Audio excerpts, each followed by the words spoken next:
Good morning. एक और episode electrophilic substitution reactions को पिछले बार हमने देखा था। उसमें हेलोजनेशन होता है, सल्फोनेशन है, नाइट्रेशन है, उसके बारे में बात की थी थोड़ी।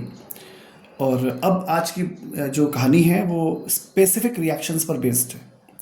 ऐसे रिएक्शन जो फिनॉल करता है जिसमें रिंग यूज़ होती है और बिना रिंग के भी रिएक्शन करता है, उसके बारे में भी हम बात करेंगे। तो एक्सपेक्ट कि ये आज शायद यूज़फुल हो पाएगा, आपको आता है, एक बार रिवीजन हो जाएगा इन सब चीज़ों का। कुछ इंपॉर्टेंट प्रोडक्ट्स आएंगे जैसे salol, oil of wintergreen, aspirin बनाना। तो ये सब जो चीज़ें हैं वो बड़ी इंटरेस्टिंग भी होती है और अच्छी भी है। ठीक है, तो देखते हैं कि कैसे किया जा सकता है। बात की शुरुआत कर रहा हूँ मैं फ्रीडल क्राफ्ट रिएक्शन से। तो ऑफकोर्स अल्काइलेशन की प्रोसेस करते हैं, बहुत ही सिंपल सी होती है। इसे हम कहते हैं Friedel, FRIEDELCRAFTS, Friedel crafts. Alkylation ALKYLATION। ठीक है, चलिए शुरू करते हैं। क्या कहानी है? ये है फिनॉल, अच्छी बात है। रिएक्शन कीजिए इसका CH3Cl के साथ। कौन है ये? Methyl chloride. कौन प्रेजेंस चाहिए? एनहाइड्रस। क्या चाहिए? AlCl3।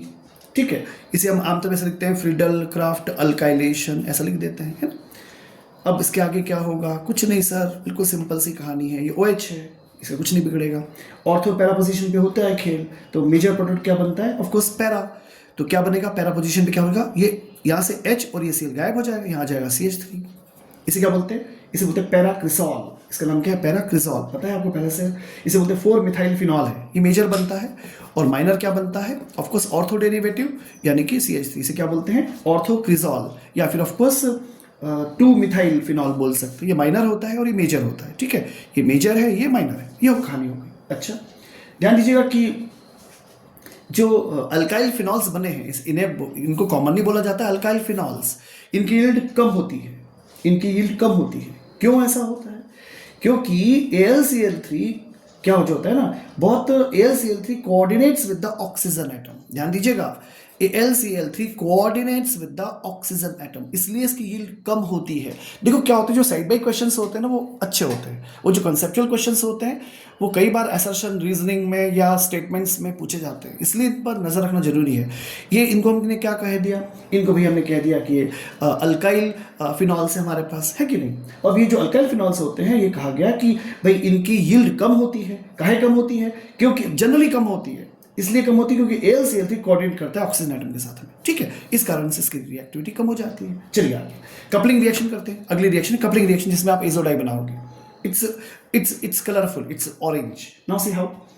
कह सकते हो कि आपके पास बेंजीन डाइएजोनियम क्लोराइड है, बेंजीन डाइएजोनियम क्लोराइड है। ठीक है, तब आपके पास बेंजीन कर लेते हैं साहब। तो इसको कैसे लिखूं? ऐसे लिख देते हैं। ये ऐसे ऐसे ऐसे हो गया, ऐसे ऐसे ऐसे लिख दो। यहाँ पे जोड़ो N, यहाँ पे लिखो प्लस, यहाँ लिखो 1 2 3, यहाँ लिखो N, ये Cl माइनस। ये जो बेंजीन डाइएजोनियम क्लोराइड हम आमतौर पर ऐसे लिखते हैं ना, N2 प्लस Cl माइनस, उसको ऐसे लिखना ज़्यादा बेहतर है। किससे रिएक्शन होती है इसकी? ऑफकोर्स फिनॉल से। तो फिनॉल में ध्यान रखना, OH से रिएक्शन नहीं करना है, अपोजिट साइड से रिएक्शन करना है। तो डेफिनेटली ये ऐसे ऐसे हो गया, ये OH हो गया। तब आपको समझ में आ गया होगा। यहाँ से क्या करना है आपको? ऑफकोर्स HCl को विदा करना है। अब HCl को विदा कर दिया आपने यहाँ से, तो ये HCl यहाँ से हो गया गायब। अब ऐसे हो गया गायब, तभी क्या बन गया भाई साहब? अब आप यहाँ पे लिख सकते हो, अच्छी बात होगी लिखना कि आप लिखो वीक। क्या है यहाँ पर? ऑफकोर्स अल्कलाइन सॉल्यूशन है, जिसका pH जो होता है वो 9 से 10 के बीच में होता है। pH 9 से 10 का वीक अल्कलाइन मीडियम रखते हैं यहाँ पे। यहाँ से HCl बाहर हो जाएगा। क्या बनेगा? ये आपके पास बेंजीन की रिंग अवेलेबल है, यहाँ पे आपके पास N है, डबल बॉन्ड N रहेगा, चार्ज गायब हो जाएगा। आपके पास यहाँ पर फिर से एक बार रिंग आ गई। ये आपने ऐसे किया, आपने इसको OH किया, ये हो गया है क्या? 4 पोजीशन पे हाइड्रोक्सी। क्या है ये? 4 हाइड्रोक्सी एजोबेंजीन। क्या चीज़ है ये? अरे एजो है ना ये, तो 4 हाइड्रोक्सी क्या है? हो गया एजोबेंजीन। इसे बोलते हैं ऑरेंज डाई। इसका कलर कैसा होता है? ऑरेंज। ठीक है ना, ये सिंपल सी बात है। ये क्या हो गया? 4 hydroxy of course azobenzene. Am I clear? ये सिंपल सा कहलाता है एजोडाई का एक प्रोसेस हो गया। तीसरी कहानी ध्यान से देखिए, इसे कहते हैं कोलबेज मेथड। इसे बोलते हैं कोलबेज मेथड कहते हैं इसको। इसमें क्या होता है? इसमें आपको फिनॉल को पहले कन्वर्ट करना पड़ता है काहे में? सोडियम के साथ रिएक्शन कीजिए, बनेगा ONA+। क्या बनेगा? ONA+। अब ध्यान से देखिएगा, ये प्रोसेस में कार्बोक्सिलेशन होने वाला है। कैसे? ध्यान से देखो प्लीज। ये सपोज तुम्हारे पास ONA है, ठीक है, ये ONA हो गया। इसी रिएक्शन कीजिए कार्बन डाइऑक्साइड से, इसी रिएक्शन की कार्बन डाइऑक्साइड से। प्रेशर यहाँ पे हाई लगता है 4 से 7 एटमॉस्फेरिक प्रेशर, ATMP मतलब एटमॉस्फेरिक प्रेशर ऐसा लिखा। टेम्परेचर 400 केल्विन मॉडरेट टेम्परेचर है, 400 केल्विन, 4 से 7 एटमॉस्फेरिक का एक हाई प्रेशर है और ये है। उस केस में क्या होता है कार्बोक्सिलेशन। अब देखो ध्यान से कि क्या कंडीशन बनती है, ये होगा ऐसे, यहाँ लिखना है आपको OH और ये COO आ गया ना, तो ये बनेगा COONA। M I clear? ये हो गया सोडियम सैलिसिलेट। इसको क्या बोलते हैं? सोडियम सैलिसिलेट, इसको बोलते हैं सोडियम SALICYLATE, सोडियम सैलिसिलेट। अब ये जो सोडियम सैलिसिलेट होता है, इसकी रिएक्शन यहाँ पे दोबारा लिख देते हैं। ये क्या चीज़ है? ये है OH, यहाँ पर क्या आ जाएगा COONA आ जाएगा। इसकी रिएक्शन कीजिए डाइल्यूटेड HCl के साथ, ठीक है। जब आप HCl से रिएक्शन करेंगे तो यहाँ से NaCl, ये Na और ये Cl H नहीं यार Cl, NaCl यहाँ से चलता बनेगा, तो अल्टीमेटली क्या बनेगा? Ultimately you are having with you, आपके पास है यहाँ पे COOH। पहचानते हो इसको? दुनिया इसको क्या कहती है? सैलिसिलिक एसिड कहती है। क्या बोलती है इसको? सैलिसिलिक एसिड कहती है। ये क्या चीज़ है?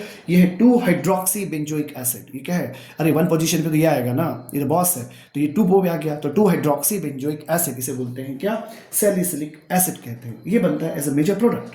Am I clear? अब ध्यान से सुनिएगा, ये एक बहुत इंपॉर्टेंट है, इट्स वेरी वेरी इंपॉर्टेंट।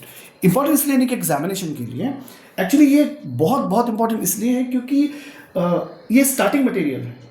ये एस्पिरिन बना, एक दवाई होती है ना एस्पिरिन, नाम सुना होगा। 2 एसिटॉक्सी बेंजोइक एसिड कहलाता है वो, 2 acetoxy benzoic acid, 2 acetoxy benzoic acid, ठीक है। Benzoic acid, benzoic acid, 2 acetoxy benzoic acid, इसको बोलते हैं एस्पिरिन। बाजार में बहुत इजीली अवेलेबल होती है, लाइफ सेविंग ड्रग में शामिल होती है। खैर इतना सा केवल कि मैं कुछ एक दो इसके बारे में लिखूँ यहाँ पे। तो इसका जो कैरेक्टर होता है ना, ये पेन रिलीवर है पहली बात तो पेन रिलीवर को बोलते हैं एनाल्जेसिक कहते हैं, उसको बोलते हैं ANALGESIC, जो इसको बोलते हैं पेन रिमूवर, पेन रिलीवर या पेन रिमूवर। रिमूवर तो क्या बोलेंगे? रिलीवर, ओके, पेन को कम कर देता है। पर एक और इंपॉर्टेंट इसमें प्रॉपर्टी होती है, पता है आपको? ये होता है FEBRIFUGE, इसे बोलते हैं फेब्रिफ्यूज। फेब्रिफ्यूज क्या चीज़ होती है? ये होती है एंटीपायराइट। अब समझ में आया होगा, पायराइट वर्ड से समझ में आया होगा, मतलब एंटीपायरेटिक होती है, मतलब बुखार कम करने के, फीवर को कम करने के काम आती है। इसका इंपॉर्टेंट रोल है। तो इसका ये पहला ही मटेरियल होता है इसका। जैसे मानो मैंने लिखा OH या लिखा COOH। लेट इट अलाउ, ये कौन चीज़ है? अभी थोड़ी देर पहले आपने पढ़ा ना इसको, क्या है? 2 हाइड्रोक्सी बेंजोइक एसिड है। क्या है ये? सैलिसिलिक एसिड है। तो सैलिसिलिक एसिड को रिएक्शन कराइए एसिटिक एनहाइड्राइड के साथ में। किसके साथ में? CH3CO, CH3CO, और ये ऑक्सीजन क्या है? ये एसिटिक एनहाइड्राइड है, एसिटिक एनहाइड्राइड है। ऑफ कोर्स यहाँ पर प्रेजेंस होती है CH3COONA की, और हम लिख देते हैं यहाँ पर फ्यू ड्रॉप्स ऑफ, ये ड्रॉप्स है नहीं और क्या, ये ड्रॉप्स है। क्या कि सल्फ्यूरिक एसिड, एसिडिक बनाना लिख दीजिए, और few drops of sulphuric acid, acidic medium बनाना है। तो उस केस में क्या होता है? You are having with you, यहाँ हो जाएगा CH3COO यानी OCOCH3 लिख देते हैं यहाँ पे, और यहाँ पे हो जाएगा COOH, और प्लस बनेगा CH3COOH। ध्यान से देखिए इसको आपको और इजी वे में लिखना है, इसको ऐसे लिख लीजिए प्लीज़। इजी वे में लिखना है तो ऐसे लिख लो COOH। ये क्या ऊपर लिखा है? ये ऊपर लिखा है CH3COO, ठीक है, ये लिखा है। आप पहचानते हैं इसको क्या है? यही है एस्पिरिन। इसे क्या बोलते हैं? 2 एसिटॉक्सी बेंजोइक एसिड, इसे बोलते हैं 2 एसिटॉक्सी बेंजोइक एसिड। इसके साथ में क्या बनता है? बाय प्रोडक्ट बनता है CH3COOH, एसिटिक एसिड बनता है। Am I clear? ये सिंपल इसकी कहानी होती है। अब ये बहुत इंपॉर्टेंट डेरिवेटिव है, तो एक तो दवाई की तरह काम करते हैं। इंपॉर्टेंट बात ये है कि सेलॉल बनाया जाता है। सेलॉल समझते हैं? सेलॉल SALOL, सेलॉल मतलब ये होता है PHENYLSALICYLATE, फिनाइल सैलिसिलेट, सेलॉल, ठीक है। तो सेलॉल बनता है, कैसे बनता है बना लेते चलो। तो ये हो गया ऐसे, यहाँ तुमने ले लिया OH, यहाँ ले लिया तुमने COOH, ये सैलिसिलिक एसिड है। Let it allow to react with phenol. Phenol मतलब C6H5OH, नाउ सी, यहाँ पर कैटालिटिक प्रेजेंस होती है POCl3 की, ठीक है, हीट कर दीजिए इसको। अब इस केस में क्या होगा, ये ऐसे हो गया, मैं यहाँ नीचे बना देता हूँ इसको, ये हो गया आपके पास OH एज इट इज, और यहाँ पर देखो ध्यान से COOH था ना, ये H चल दिया, H और OH चल दिया, तो क्या बना COO C6H5, इसे बोलते हैं सेलॉल, इसे बोलते हैं फेनिल सैलिसिलेट प्लस H2O कर दीजिए, इसे बोलते हैं सेलॉल कहते हैं, ठीक है इसे। और एक और इम्पॉर्टेंट चीज़ बना लेते हैं, शायद इम्पॉर्टेंट हो, यूज़फुल हो। मान लो ये OH हो गया, ये कौन है, COOH हो गया, रिएक्शन कर दो CH3OH के साथ, ठीक है। और फिर वही बात एसिडिक मीडियम करना है, अ फ्यू ड्रॉप्स, या लिखा जाता है आमतौर पे रिफ्लक्स, या लिख सकते हो a few drops of sulphuric acid, okay. तो इस केस में क्या होगा, वही कहानी है, कुछ नहीं, ये तो OH तो एज इट इज है अपनी जगह पे, ये H और ये OH को यहाँ से चलता करो, COOCH3 बन गया। और पिछली बार फेनिल था, इस बार क्या है, मिथाइल है, तो इसका नाम क्या है, इसका नाम है मिथाइल सैलिसिलेट, मिथाइल सैलिसिलेट, ये हो गया। आप जानते हैं इसको क्या कहते हैं, इसे कहा जाता है, अच्छा नाम है इसका, प्यारा सा नाम है, oil of wintergreen, oil of wintergreen. अब आपने देखा इस चीज को, भाई सैलिसिलिक एसिड अपने आप में ही बहुत इंपॉर्टेंट होता है, सैलिसिलिक एसिड अपने आप में ही बहुत इंपॉर्टेंट होता है, और उसके साथ हमने कई चीज़ें जो है हमने बनाना सीखा, मतलब आपने क्या किया, उसका यूज़ किया, आपने एस्पिरिन बनाई, ठीक है। सैलिसिलिक एसिड जब बना उसके बाद में आपने क्या किया, एस्पिरिन बनाई, एस्पिरिन बनाने के बाद में आपने सेलॉल बना लिया, आपने ऑयल ऑफ विंटरग्रीन बना लिया, तो इसकी इंपॉर्टेंस बढ़ जाती है, ठीक है। ये सिंपल सी कहानी होती है, मेडिसिन की तरह तो यूज़ होती है। यहाँ पे एक इंटरेस्टिंग बात मतलब बताने में आती है, ऑल्दो थोड़ा बचना पड़ता है इनसे, पर फिर भी खाली पेट कभी भी एस्पिरिन गोली नहीं खाना चाहिए, खाली पेट एस्पिरिन गोली नहीं खाना चाहिए। जब आप खाली पेट एस्पिरिन गोली खाते हो तो क्या होता है कि पेट के अंदर जाने के बाद आप तो समझ गए कि इसमें सैलिसिलिक एसिड है, तो पहले बनता है सैलिसिलिडिहाइड और सैलिसिलिक एसिड प्रिपेयर हो जाता है, और ये जो होता है सैलिसिलिक एसिड या सैलिसिलिडिहाइड जो होता है, ये पेट के अंदर जाकर के अल्सर क्रिएट करता है। यानी जो भी, अब बायोलॉजी के बारे में तो मेरे को कोई आइडिया नहीं है, पर पेट के अंदर जाने के बाद में जो कुछ भी थैली वैली होती होगी अंदर, उसमें जो भी मतलब जो भी इंफ्रा होता होगा, स्ट्रक्चर होता होगा उसका, तो उसमें जाके ये अल्सर क्रिएट, मतलब उसमें घाव क्रिएट करता है। तो इसलिए कभी भी खाली पेट एस्पिरिन गोली नहीं खाना चाहिए। ये एक अच्छी पेन रिमूवर है, पेन किलर है, ये यूँ कह सकते हो हम सिंपल भाषा में, और एंटीपायराइट है, मतलब ये कि बुखार को कम करने के काम आती है एस्पिरिन गोली, और लाइफ सेविंग ड्रग भी कहलाती है। तो एनीवे हाउ, ये सिंपल सी कहानी है, ये बोलने में है कि एम्प्टी स्टमक इसे नहीं खाना चाहिए। इसके बाद में एक रिएक्शन आती है, तो मेरे ख्याल से, मेरे को नहीं पता टाइम क्या हुआ, लेकिन लेट इट बी, ले लेते हैं, रीमर-टीमन रिएक्शन। अब अच्छी रिएक्शन होती है, काफ़ी एग्जामिनेशन में पूछी जाती है, RE हो गया, MERTIEMANN, ये कैसे रीमर-टीमन रिएक्शन टाइप का है ना, ऐसा हम भारतीयों ने कुछ किया नहीं अच्छे से, नहीं तो ना पप्पू बंटी या बबलू पिंकी ऐसे रिलेशन होते हैं, बड़े मज़ा आता है इसमें, तो ऐसे रिएक्शंस होते हैं। नहीं है कोई बात नहीं, चलिए शुरू करते हैं। तो क्या होता है कि फिनॉल का ट्रीटमेंट होता है क्लोरोफॉर्म से, और आप इसको एनसीईआरटी तो क्लोरोफॉर्म ही कहती है, लेकिन आप CCl4 से भी रिएक्शन कर सकते हो। मैं लेट मी शो यू कि कैसे रिएक्शन हो सकती है, ठीक है। इसे बोलते हैं रीमर-टीमन रिएक्शन कहते हैं। इस केस में क्या होता है, ये फिनॉल है, देखिए बहुत सिंपल सा रिएक्शन है, बिल्कुल क्लासिक है, ईजी है। ये क्या है, CHCl3 है, इट इज़ क्लोरोफॉर्म। ध्यान दीजिएगा यहाँ पर बेसिक मीडियम प्रेजेंट होता है, हम यहाँ पे लिख देंगे NaOH, आप KOH लिख सकते हो, टेम्परेचर अप्रॉक्सीमेटली 340 केल्विन, ठीक है। अब ध्यान से देखिएगा, क्योंकि अंदर जो भी कहानी होने वाली है उसमें, दैट्स ब्यूटीफुल। अब यहाँ पे CHCl3 है, यहाँ पर क्या CHCl3 है, तो ध्यान से देखना कि पहली बात तो सबसे पहले तो ये सोडियम का ये ONA हुआ, ठीक है। अब यहाँ से एक H, यहाँ से एक H और यहाँ से Cl चला गया, तो यहाँ बना CH और एक Cl और एक Cl लिखा। एम आई क्लियर, क्या मैं आपको बता पाया हूँ? तो ONA CH यहाँ पे हुआ, Cl3 था तो H यहाँ से चला गया, तो H चला गया तो क्या हुआ, H और Cl चले गए, तो यहाँ पे जो हो गया CHCl2 लग गया, ये CHCl2 बन गया। अब क्या होता है, ये जो दिख रहा है ये रिएक्शन, ये मैं इसको दोबारा लिखूँ क्या, इसके आगे कर देते हैं ऐसे करके। इसका रिएक्शन किससे होता है, 2NaOH से, ध्यान से देखिएगा। तो 2Na से होगा तो क्या होगा, अब ये 2 बार Na लिखा है और ये लिखा है 2 बार Cl, तो ये बोलो कि हटाओ यहाँ से NaCl को, तो अल्टीमेटली तुम्हारे पास क्या बनता है, ये बन जाएगा ONA, और यहाँ पर देखो ध्यान से ये CH है और एक OH और एक OH।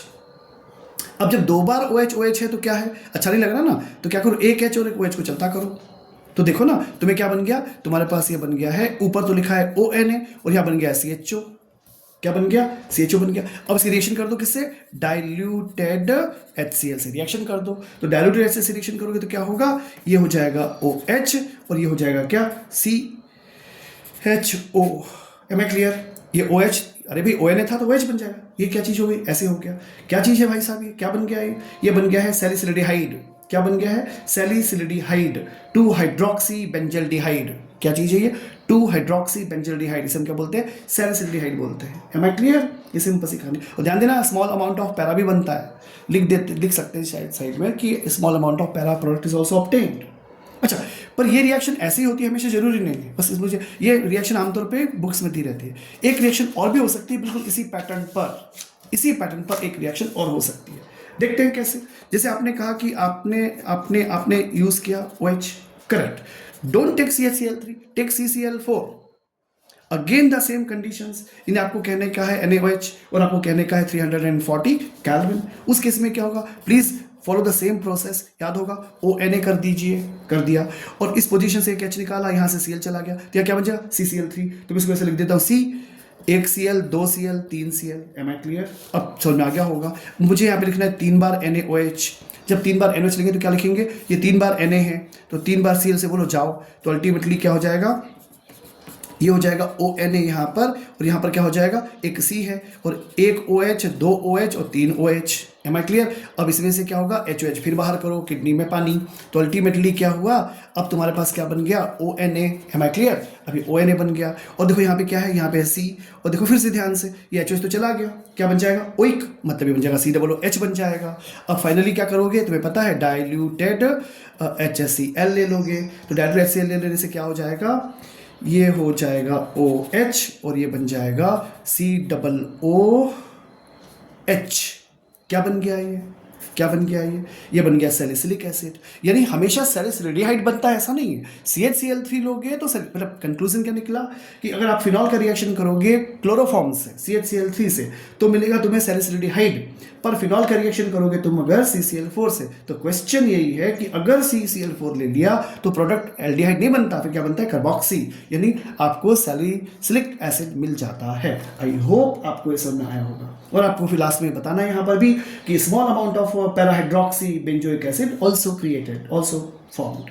ठीक है, ये सिंपल सी कहानी होती है। और ध्यान दीजिएगा कि इसकी जो रिएक्शन की जो मैकेनिज्म होती है ना, वो इलेक्ट्रोफिलिक सब्स्टिट्यूशन रिएक्शन होती है, ध्यान दीजिएगा। ठीक है, ये हमेशा। और इसमें एक इंपॉर्टेंट बात और कह दूं मैं आपसे कि रिएक्शन की जो मैकेनिज्म है, इसी रिएक्शन की जो मैकेनिज्म होती है, उसमें हम क्या लिखते हैं? पहले मैं थोड़ा शॉर्ट में लिखता हूँ उसको, टाइम थोड़ा कम रहता है। सबसे पहले तो जनरेशन ऑफ इलेक्ट्रोफाइल होता है। तो जनरेशन ऑफ इलेक्ट्रोफाइल है ना, तो जनरेशन ऑफ इलेक्ट्रोफाइल में क्या करेंगे आप? अरे पूरा लिखो ना, PHIL। हाँ ठीक है, फाइल। तो इसमें क्या होता है? ये OH माइनस होता है, let it allow to react with CHCl3, it's a reversible process. इस केस में बनता है H2O और बनता है CCl3 माइनस। ठीक है, अब इससे क्या होता है? ध्यान से देखिएगा, ये इंपॉर्टेंट स्टेप है। यहां बनेगा CCl2, तो यहां बनेगा 2 डॉट, और यहां पे बनेगा Cl minus. Am I clear? इसे कहते हैं जनरेशन ऑफ इलेक्ट्रोफाइल। क्या बन गया? ये तैयार हो गया। ये क्या चीज है? This is डाइक्लोरोकार्बीन। ध्यान से सुनिएगा, इसे बोलते हैं डाइक्लोरोकार्बीन। कम पाला पड़ता है इससे, लेकिन इनफैक्ट इसे सीखना जरूरी है। इसे बोलते हैं डाइक्लोरोकार्बीन, और ये इलेक्ट्रोफाइल है। What is this? This is PHILE, electrophile है। ठीक है, अब क्या होता है? अब इलेक्ट्रोफिलिक सब्स्टिट्यूशन होता है। यानी क्या? याद करो, वो हमारे पास फिनॉल था ना, तो मैंने ऐसे बना लिया। अब इसमें क्या था? यहाँ लिख दिया O। अब इस O पे नेगेटिव, अरे H पार्टिसिपेट कर गया, तो ये क्या हुआ? ये ऐसे शिफ्ट हो जाएगा, और इस पर अटैकिंग किसकी होती है? ये डॉट डॉट CCl2 ऐसे हो गया। तो अल्टीमेटली क्या होता है? अगर आप थोड़ा सा समझने की कोशिश करें, इंटरेस्टिंग होता है। ये यहाँ पे आ गया, ये हो गया डबल बॉन्ड, ऑक्सीजन हो गया। ठीक है, अब इसके बाद में क्या हुआ? इसी पोजीशन पे लगता है H, और इसी पोजीशन पे लगता है CCl2 माइनस का। ठीक है, ये हो गया। इसके बाद में क्या होता है? ये जो H दिख रहा है, ये यहाँ पे शिफ्ट हो जाता है। इस यहाँ पे ये नहीं बनाना, ये नहीं, यहाँ पे ये बनाओ, ये बनाओ, ये मत बनाना, ये ऐसे शिफ्ट हो जाता है यहाँ पे। तो अल्टीमेटली इससे डेरिवेटिव क्या तैयार हो जाता है? ये यहाँ शिफ्ट हो गया, तो यहाँ पे आएगा ऑक्सीजन, क्योंकि ऊपर चला जाएगा, तो ये ऑक्सीजन आ जाएगा यहाँ पे नेगेटिव, यहाँ पे बन जाएगा CHCl2, और इस पोजीशन पे ये शिफ्टिंग होगी, तो यहाँ पे आ जाएगा, यहाँ आ जाएगा, यहाँ आ जाएगा, ऐसा हो जाएगा।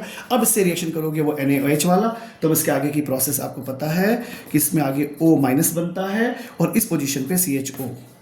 ये मैंने CCl जो CHCl3 था ना, उसके लिए रेफर किया था किस तरह से होता है। तो दिमाग में रखिएगा कि पहले स्टेप में क्या बनाया जाता है? पहले स्टेप में डाइक्लोरोकार्बीन बनती है, डाइक्लोरोकार्बिन एक इंपॉर्टेंट डेरिवेटिव है, इसे बोलते हैं डाइक्लोरोकार्बिन। ठीक है, तो एक्सपेक्ट कि आपको समझ में आया होगा। इसमें एक रिएक्शन रह गई है और तो डिस्टिंक्शन टेस्ट है, तो नेक्स्ट लेक्चर में ये कोशिश करते हैं कवर करने की। Good day please.